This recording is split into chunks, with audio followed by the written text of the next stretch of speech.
Hey, what's going on, guys? My name's Cody. I'm a private boater, and today I'm going to do a video on packing for a river trip. And this video is going to specifically talk about how I pack soft goods, so personal clothes, tents, and sleeping bags.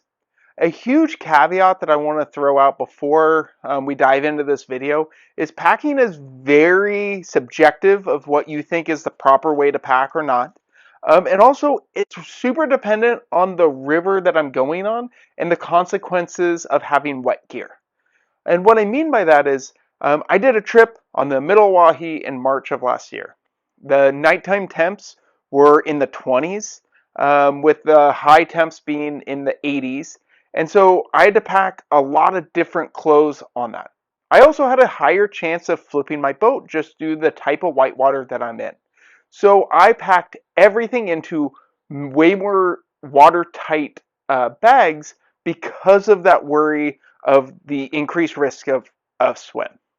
Now, when I go on the Rogue, and I'm going in September as I'm packing right now, that it's not, I'm not as worried about flipping my boat. And also, if I do flip my boat, I'm not worried as much as water intrusion because I'm going to be able to dry stuff out because it's not getting cold at night. And overall, it's just a less exposed trip. So let's dive into just clothes. So I really like, and I've done a lot of different things over my paddling career, but I like Watershed bags for clothes. And so I've got two here. This is the Colorado, or sorry, this is the Yukon over here. It's like 54 liters. This is the Colorado. It's like 75 liters. And I found for an adult on a 7-day trip or less, and you're only packing clothes into it, this is the perfect bag, this Yukon.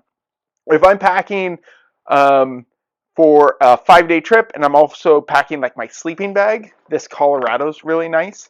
But on this trip, I'm going to give the 75 liter to my son, who's going to have a little bit extra stuff, like, some stuffed animals, some books, and a lot more different clothes that he's going to need versus my wife and I.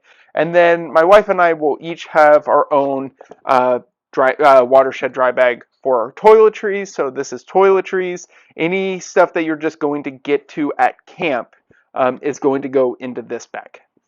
Next, I'm going to talk about how I pack my sleeping bags and how I pack my tent. And this is also super dependent.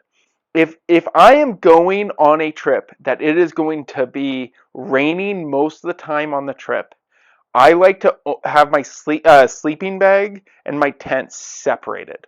So on a wet trip, what I'll usually do is I'll take another duffel-style bag and I'll put the tarp for like the kitchen, and then I'll put my tent in this type of bag. And then if it's wet when we go to pack up, it doesn't matter. It's not getting anything else wet, and then my sleeping bags are going to go in some separate.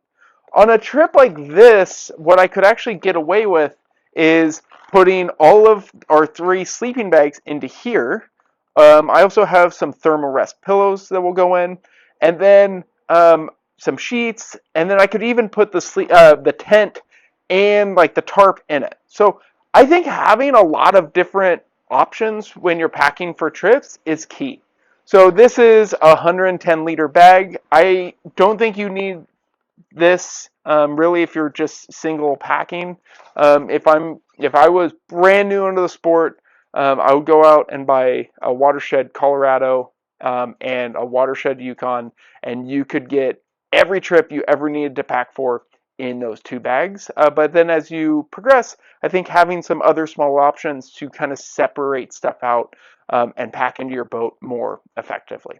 So hopefully this helps you a little bit, and then I'll touch more on as I'm packing the boat and packing the other like hard goods and kitchen items as we go along.